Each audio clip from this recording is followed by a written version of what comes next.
Sex ratio at birth का 895 तक गिर जाना सामाजिक मानसिकता का आईना है। हरियाणा लंबे समय से इस समस्या से जूझता रहा है। बेटी बचाओ बेटी पढ़ाओ जैसे राष्ट्रीय अभियानों की शुरुआत भी इसी राज्य से हुई थी। पुत्र को वंश चलाने वाला और बेटी को पराया धन मानने वाली मानसिकता ने इस संकट को जन्म दिया है। जब किसी समाज में महिलाओं की संख्या कम होती है तो उसका असर पूरे सामाजिक ढांचे पर पड़ता है। हरियाणा में 2026 की शुरुआती 4 महीनों के दौरान सेक्स रेशियो एट बर्थ का 895 तक गिर जाना उस सामाजिक मानसिकता का आईना है जो आज भी बेटियों को बराबरी का दर्जा देने के लिए तैयार नहीं दिखती। हर 1000 लड़कों पर केवल 895 लड़कियों का जन्म होना यह बताता है कि तकनीक, कानून और जागरूकता अभियानों के बावजूद समाज के भीतर कहीं ना कहीं बेटियों के प्रति अस्वीकृति अब भी जीवित है। यह स्थिति इसलिए और अधिक चिंताजनक हो जाती है क्योंकि हरियाणा लंबे समय से इस समस्या से जूझता रहा है। बेटी बचाओ बेटी पढ़ाओ जैसे राष्ट्रीय अभियानों की शुरुआत भी इसी राज्य से हुई थी। कुछ वर्षों तक आंकड़ों में सुधार दिखाई दिया, लेकिन अब फिर से गिरावट ये दिखाती है कि समस्या की जड़ें केवल प्रशासनिक नहीं है बल्कि सामाजिक और सांस्कृतिक हैं। ये सेक्स रेशियो केवल जन्म से जुड़ा हुआ मसला नहीं होता, ये पूरे समाज की शक्ति संरचना, मानसिकता और सामाजिक प्राथमिकताओं को उजागर करता है। किसी भी समाज में जब बेटियों की संख्या लगातार कम होने लगती है तो इसका अर्थ होता है कि वहां महिलाओं को समान मनुष्य की तरह नहीं बल्कि कम मूल्यवान माना जा रहा है। हरियाणा में ये सोच दशकों से जमीन, वंश, परिवार और सामाजिक प्रतिष्ठा की अवधारणाओं से जुड़ी रही। पुत्र को वंश चलाने वाला और बेटी को पराया धन मानने वाली मानसिकता ने इस संकट को जन्म दिया है। आधुनिक शिक्षा और आर्थिक विकास के बावजूद ये सोच पूरी तरीके से खत्म नहीं हुई, बल्कि कई बार आर्थिक रूप से समृद्ध परिवारों में तकनीक की उपलब्धता के कारण सेक्स सेलेक्टिव अबॉर्शन और भी अधिक व्यवस्थित तरीके से किया गया। इस समस्या को केवल महिला अधिकारों तक सीमित करके नहीं देखा जा सकता। जब किसी समाज में महिलाओं की संख्या कम होती है तो उसका असर पूरे सामाजिक ढांचे पर पड़ता है। विवाह व्यवस्था, पारिवारिक संरचना, सामाजिक सुरक्षा और यहाँ तक कि अपराध की प्रकृति तक बदलने लगती है। चीन और कुछ अन्य देशों के अनुभव बताते हैं कि असंतुलित सेक्स रेशियो लंबे समय में सामाजिक तनाव, मानव तस्करी, जबरन विवाह और महिलाओं के खिलाफ हिंसा को बढ़ा सकता है। हरियाणा में भी अब इसके संकेत दिखने लगे हैं। बड़ी संख्या में पुरुषों का अविवाहित रह जाना केवल व्यक्तिगत समस्या नहीं है बल्कि एक सामाजिक असंतुलन का संकेत है। सबसे महत्वपूर्ण बात यह है कि यह संकट अचानक पैदा नहीं हुआ है।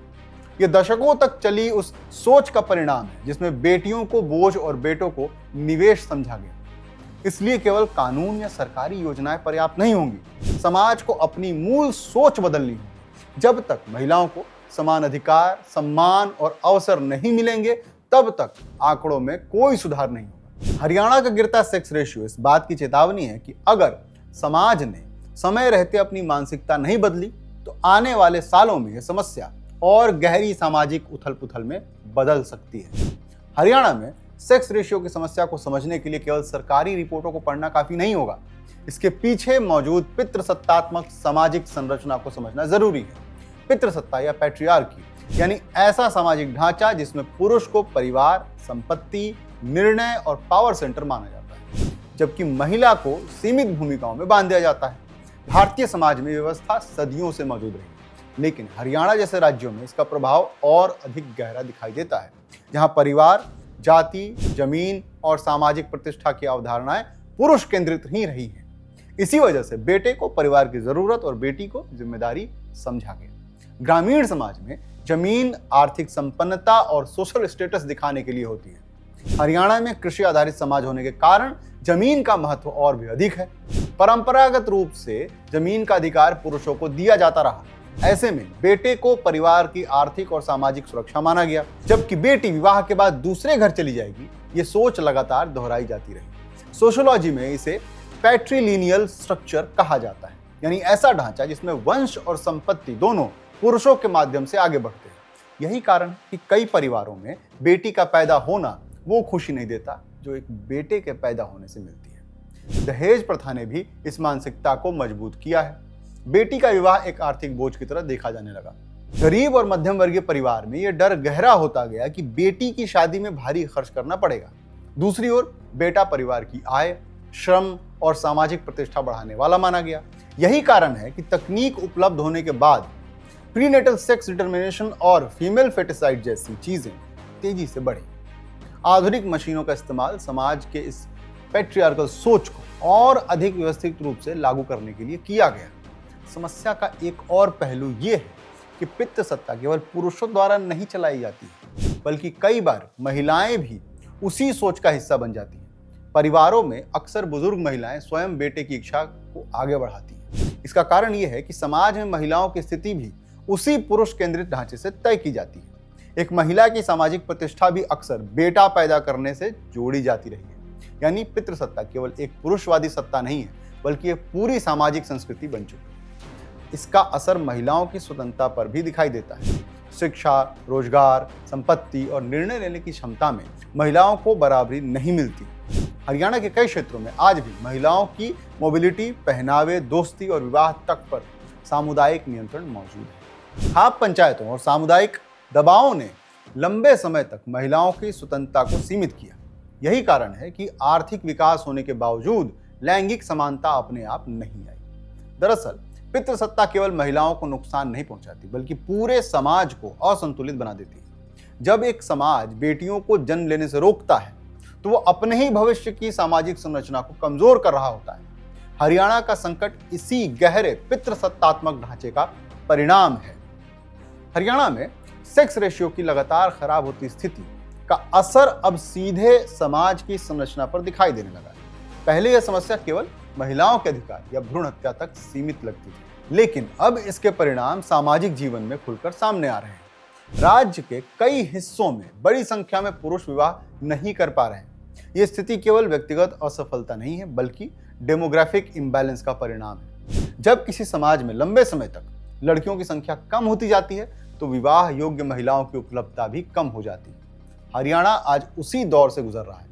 हाल के सालों में ऐसी कई रिपोर्टें सामने आई हैं, जिनमें अविवाहित पुरुषों के समूह सरकार से विशेष नीतियों की मांग करते दिखाई देते हैं। कुछ जगहों पर रांडा यूनियन जैसे संगठन तक बन गए, जहां पुरुष खुद को सामाजिक रूप से उपेक्षित महसूस करते हुए सरकार से पेंशन, सेंसस रिकॉग्निशन और दुल्हन नीति जैसे मांगे कर रहे हैं। ये सुनने में भले अजीब लगे, लेकिन वास्तव में ये समाज के भीतर पैदा हो रहे गहरे असंतुलन का संकेत है।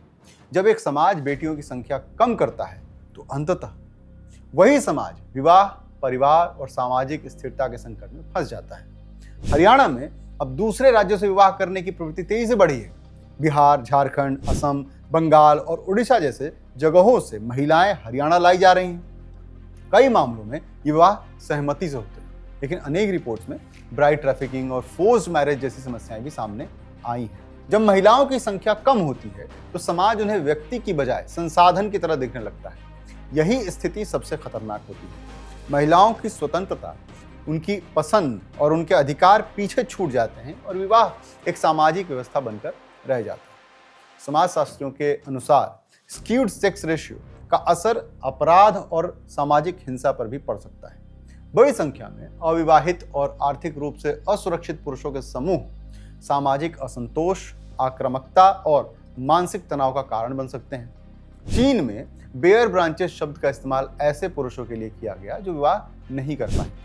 वहां भी शोधों में पाया गया कि जेंडर इम्बैलेंस का संबंध सामाजिक तनाव और अपराध से जुड़ सकता है। हरियाणा में भी ये चिंता धीरे धीरे उभर रही है। इस संकट का एक भावनात्मक पहलू और भी है। भारतीय समाज में विवाह केवल व्यक्तिगत संबंध नहीं है, बल्कि सामाजिक पहचान का हिस्सा माना जाता है। ऐसे में बड़ी संख्या में पुरुषों का अविवाहित रह जाना उन्हें सामाजिक रूप से अलग थलग कर देता है। कई लोग खुद को असफल मानने लगते हैं। आर्थिक असमानता इस समस्या को और बढ़ा देती है, क्योंकि जिन पुरुषों के पास जमीन, नौकरी या स्थायी आय नहीं होती, उनके विवाह की संभावना और कम हो जाती है। सबसे विडंबनापूर्ण बात यह है कि जो समाज कभी बेटियों को बोझ मानता था, वही समाज आज बेटियों की कमी से उत्पन्न संकट का सामना कर रहा है। यह स्थिति केवल हरियाणा की नहीं है, बल्कि उस मानसिकता की हार है जिसने महिलाओं को बराबरी का दर्जा देने से इनकार किया। हरियाणा में गिरते सेक्स रेशियो को देखते हुए सरकारों ने पिछले कई सालों में अनेक योजनाएं और कानूनी कदम उठाए थे।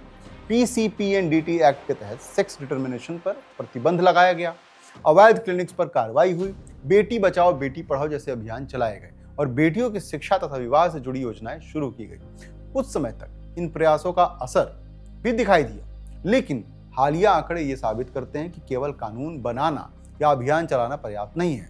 समस्या की जड़ समाज की मानसिकता में है और जब तक वो ये नहीं बदलेगी तब तक स्थायी समाधान संभव नहीं है। समाज शास्त्र ये बताता है कि किसी भी सामाजिक समस्या का समाधान केवल दंड से नहीं होता। अगर समाज के भीतर मौजूद मूल्य और धारणाएं नहीं बदलती तो लोग कानूनों को भी दरकिनार करने के तरीके ढूंढ लेते हैं। हरियाणा में यही हुआ है। तकनीक का इस्तेमाल चिकित्सा सुधार के लिए होना चाहिए था, लेकिन कई जगहों पर उसका उपयोग सेक्स सेलेक्टिव एबॉर्शन के लिए किया गया। असल बदलाव तब आएगा जब महिलाओं को परिवार और समाज में बराबर का नागरिक माना जाएगा।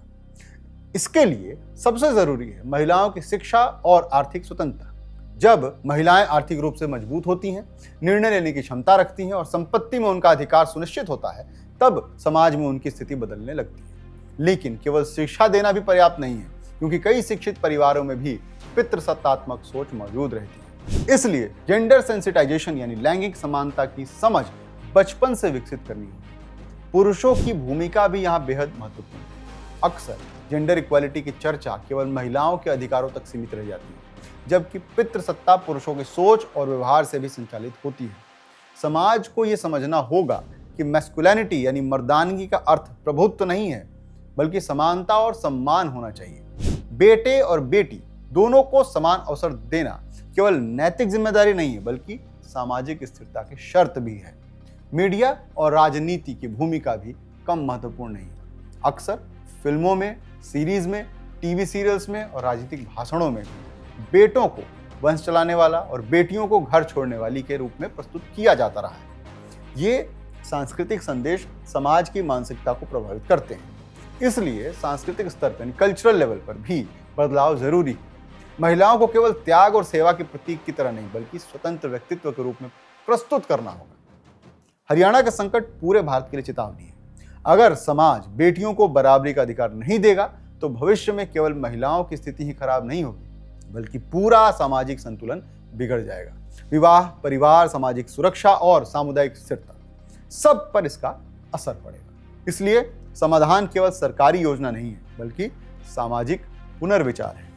फिर से सोचिए, जब तक समाज ये नहीं समझेगा कि बेटियां बोझ नहीं है बल्कि बराबर नागरिक हैं, तब तक सेक्स रेशियो का संकट बार बार लौटता रहेगा।